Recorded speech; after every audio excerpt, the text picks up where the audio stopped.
बिस्मिल्लाहिर्रहमानिर्रहीम अस्सलामुअलैकुम। Welcome back to my channel. उम्मीद है आप सब खैर आफ़ियत से होंगे, मज़े में होंगे अल्हम्दुलिल्लाह।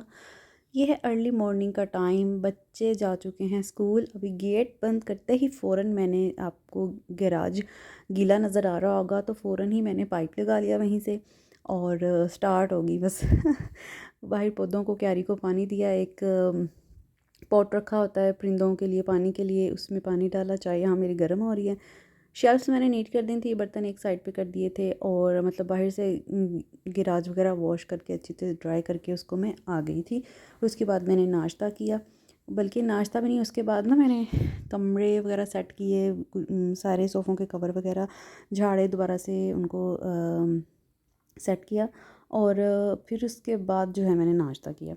तो ये कोई तकरीबन आज रिलैक्स सा डे ही था। मैंने कुछ क्लीनिंग के बाद कुछ ख़ास नहीं किया। और यहाँ पर आज क्या बन रहा है, जो कल की लेफ़्ट ओवर दाल मसर थे ना, वो मैं क्या करती हूँ कि उनके समटाइम पराठे बना लेती हूँ। बच्चे बहुत शौक़ से खाते हैं, इतने सॉफ्ट होते हैं ना कि आपका हाथ ही नहीं रुकता। तो यहाँ पर मैंने नमक, लाल मिर्च पाउडर और जो हमारी दलिया मिर्च होती है, रेड चिली फ्लेक्स, वो मैंने थोड़े से डाले। मेरे पास पिसा हुआ जो है धनिया और ज़ीरा ख़त्म हो गया था, उसको मैं अब साफ़ करके आज उसको दोबारा से पीस कर रखूँगी, तो मैंने वो नहीं डाला। अदरवाइज़ आप धनिया भी डालें इसमें, थोड़ी सी हरी मिर्चें और थोड़ा सा बारीक बारीक कट करके ना आप चॉप करके डालें अनियन, तो वो भी बहुत अच्छा लगता है। लेकिन फिर वो छोटा सबसे बेटा हमज़ा वो नहीं खाता, अगर ग्रीन उसको मतलब अभी वो इस तरह का हैबिचुअल नहीं हुआ, बाकी बच्चे खा लेते हैं तो बहुत मज़े का लगता है। लेकिन मैंने सिंपल आज ये 3 स्पाइसेस ही ऐड किए थे और इसी दाल से हमने आटा गूँदना है।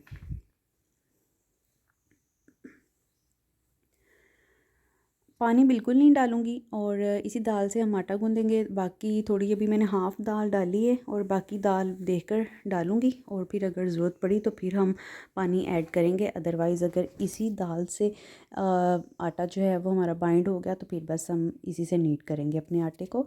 तो आप आज लंच में क्या बना रहे हैं और कभी आपने दाल के पराठे ट्राई किए हैं? मैंने मोस्टली लोगों को देखा है कि वो जो येलो दाल होती है, यानी कि मूँग मसर, मूँग की दाल, उसके बनाते हैं। लेकिन हम अम्मी भी बनाती हैं इसी तरह और नेक्स्ट बच्चों को भी पसंद है। वो अंदर दाल पराठा कहते हैं इसे। हमारे बच्चे जो हैं सब, कि अंदर दाल पराठा खाना है हमने, ग्रीन चटनी के साथ बच्चे बहुत शौक से खाते हैं। और इवन के जो नहीं भी खाता ना, वो भी कहेगा कि मुझे 2-2 पराठे चाहिए पहले ही। और बस ये दाल, थोड़ा सा पानी मुझे अब रिक्वायर्ड था तो मैंने उसी दाल वाले बाउल में ही ना पानी डाला है, ताकि वो जो साइड पे थोड़ी सी दाल उसके अंदर लगी भी है तो वो भी जो है हमारे आटे में शामिल हो जाए।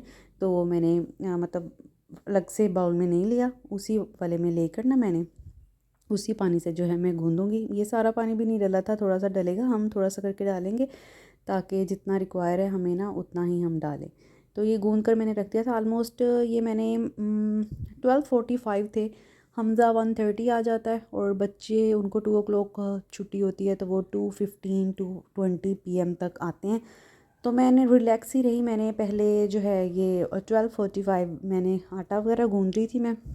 उसके बाद मैंने वज़ू वगैरह करके ज़ोहर की नमाज़ पढ़ी, फिर मैं हमज़ा को लेकर आई और उसके बाद आकर फिर मैंने ना पराठे बनाने स्टार्ट किए, क्योंकि फिर 15-20 मिनट ही होते हैं, उनके बाद आ जाते हैं। तकरीबन हमज़ा को लाकर चेंज वगैरह करते इतना टाइम हो जाता है कि 1:30 वो आता है, तो 1:45-1:50 तक चेंज वगैरह करके फ्री होती हूँ। तो फिर 20-25 मिनट होते हैं, उसमें ये होता है कि फिर मैं रोटी वगैरह जो भी बनाना है मुझे बच्चों के आने से पहले मैं बना लेती हूँ। तो अब मैंने नमाज़ भी आज पहले ही पढ़ ली थी, क्योंकि जब आप खाना खिलाने में मसरूफ़ हो जाएं, फिर सब कुछ समेटते करते जो है ना वो आपका, और आजकल तो आपको पता है जो डे लेंथ है वो इतनी शॉर्ट हो गई है कि फटाफट से टाइम गुजर जाता है। तो 3 ऐसे ही बज जाते हैं और हमारी आलमोस्ट यहाँ पे 3:30 3:40 असर की अजान भी हो जाती है, 3:45 तक आलमोस्ट ना।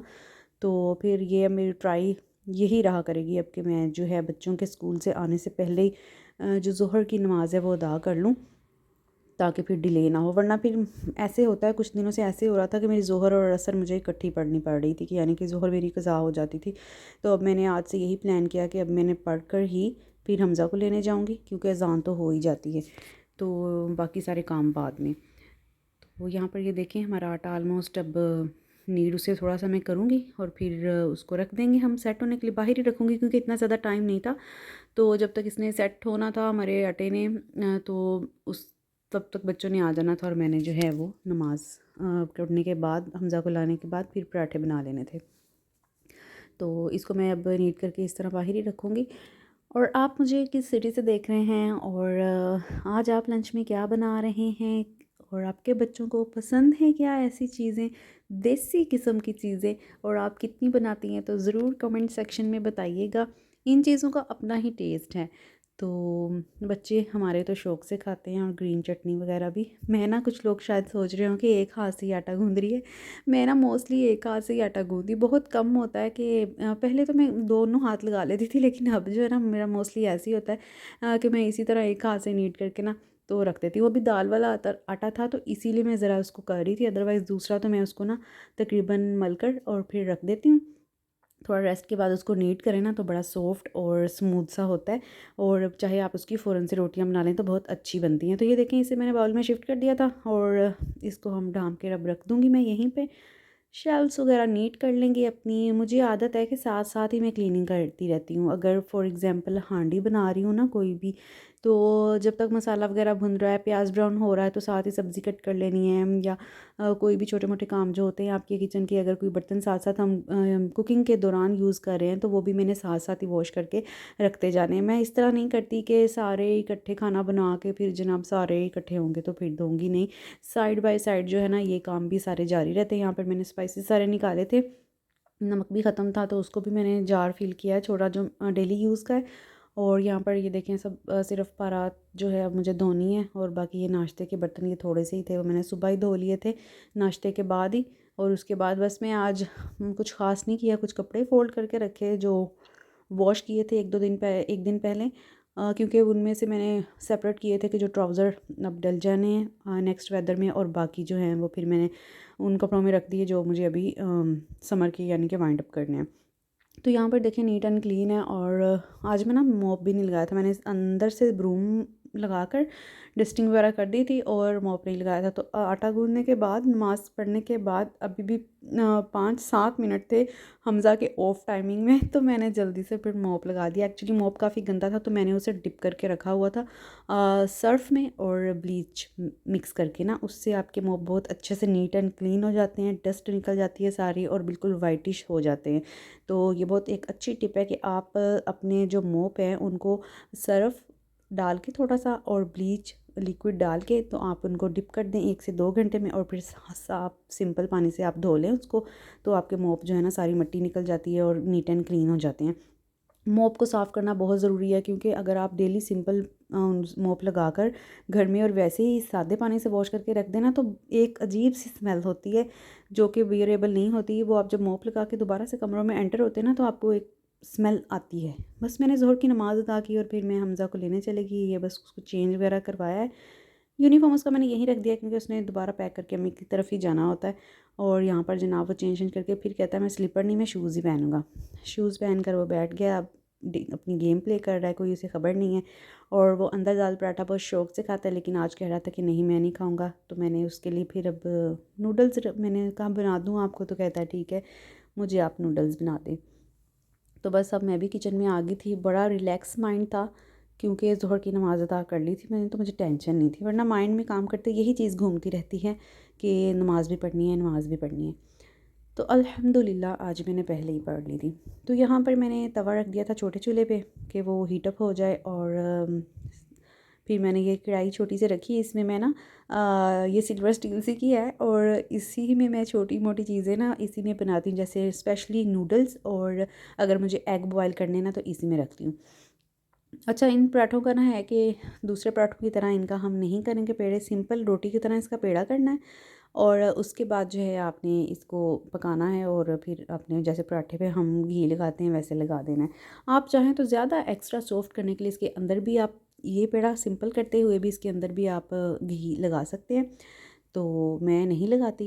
वैसे ही बहुत अच्छे और सॉफ्ट बनते हैं। एक्चुअली वो आपने दाल से आटा गूंदा होता है ना, तो बड़ी सॉफ्टनेस होती है। जितने मर्ज़ी खा लें, 2 से 3 पराठे भी आप खा लेंगे ना, तो आपको ऐसे ही लगेगा कि नहीं अभी मैंने और खाने हैं, इतने सॉफ्ट बनते हैं ये। तो यहाँ पर अब आलमोस्ट जो थे नूडल्स रेडी ही थे, बस 1 से 2 मिनट और बनेंगे। तो मैंने छोटे चूल्हे पे कर दिया और मैं पराठे बनाने स्टार्ट कर दिए। और यहाँ पर जनाब ये देखें एक पराठा बन चुका है। और ये इसलिए मैंने नहीं दिखाया क्योंकि मैंने पराठा डाला, उधर से नूडल तैयार, उधर से हमज़ा को वॉशरूम जाना था, तो वो बस सारे काम जो है ना वो इकट्ठे से ही 2-3 मुझे करने पड़ गए कि चूल्हा भी ऑन था, पराठा भी अभी फुल कुक नहीं था कि मैं उसको उतार के फिर जाती चूल्हा बंद करके, तो बस मैं ऐसे ही चलेगी। और ना मैंने यहाँ पे देसी घी और डालडा दोनों ही रखे हैं। मुझे ख़ुद भी पसंद नहीं है फ्रेगरेंस के देसी घी जो हम तवे पे डाल देते हैं ना, तो उसकी एक ख़ास महक सी आती है ना तवे पे, वो मुझे अच्छी नहीं लगती। तो ये देखें, ये देसी घी मैं ज़्यादा डालूँगी और थोड़ा सा बिल्कुल डालडा घी डालूँगी, उसमें मिक्सअप हो के ना वो जब तवे पे पकती हुई ख़ास सी बहुत तेज़ महक उठती है ना देसी घी की, वो फिर नहीं आएगी। लेकिन ज़्यादा देसी घी लगाया है मैंने। देसी घी का ये है कि अगर अंदर मोस्टली आम सिंपल पराठे में जब बनाती हूँ ना, तो अंदर देसी घी लगा देती हूँ और ऊपर उसके डालडा और देसी घी मिक्स लगा देती हूँ, तो पता भी नहीं बच्चों को लगता। और मतलब मुझे भी वो स्मेल पसंद नहीं जो तवे पे पकते हुए आती है। रोटी पर भी ड्राई वाली जो सूखी रोटी होती है उस पर भी मैं लगा लेती हूँ, सालन में भी डाल देती हूँ, लेकिन जो तवे पे इस तरह पकते की स्मेल है ना वो अच्छी नहीं लगती मुझे। तो इसी तरह मैं फिर ज़्यादा देसी घी और थोड़ा सा वो लगा के ना, तो उसकी स्मेल ज़रा दब सी जाती है, तो उस तरह से नहीं आती जैसे सिर्फ देसी घी की आती है। लेकिन पराठे काफ़ी क्रिस्पी और मज़े के बनते हैं। तो अब मैंने बच्चों को फिर इसी तरह, वरना अगर एक दफ़ा मैंने सिंपल सिर्फ देसी घी स्लाइसेस पे लगा दिया था तो बच्चे कह रहे थे कि आज टेस्ट अजीब सा है, आज टेस्ट अजीब सा है तो फिर मैंने कहा चलें जी, आप लोगों को इसी तरीके से खिलाते हैं। तो बहुत मज़े के पराठे बने थे आज। मैंने सिर्फ यही किया था, शाम को बच्चों ने भी और मैंने और हस्बैंड ने भी नूडल्स खा लिए थे, चाय पी ली थी, और ये ग्रीन चटनी नारदाने पुदीने की और अचार, और साथ में योगर्ट में ग्रीन चटनी मिक्स, और बहुत मज़े का ये लंच था। बहुत मज़े से हमने खाया और 5-6 पराठे मैंने बनाए थे और उठ के 2 मुझे फिर बनाने पड़े। तो ये है शाम का टाइम। और यहाँ पर मैंने दूध भी देज की खाली कर ली थी। दोपहर के ये बर्तन इकट्ठे धोंगी, थोड़ा सा मैं लेट गई थी। और यहाँ पर मैंने ये अब वॉश करूँगी। और यहाँ पर मैंने लगा लिया है दही, तो इसको भी हम रख देंगे ओवन के अंदर। मैं रख देती हूँ या नीचे कैबिनेट में फ़ोल्ड करके, क्योंकि वेदर थोड़ा सा चेंज हो गया है। तो अगर आपको मेरी वीडियो अच्छी लगी हो तो प्लीज़ लाइक, शेयर और सब्सक्राइब करें। किचन हमारा नीट एंड क्लीन हो चुका है। गुड नाइट का अब टाइम है, तो दुआओं में याद रखिएगा, अपना ढेर सारा ख्याल रखिएगा। अल्लाह ताला सबका हामी और नासिर हो, मेरे देखने वालों सबको खुश और आबाद रखिए अल्लाह ताला। और फ़लस्तीनियों के लिए प्लीज़, हमारे बहन भाइयों के लिए ज़रूर दुआ करिएगा। अल्लाह हाफिज़।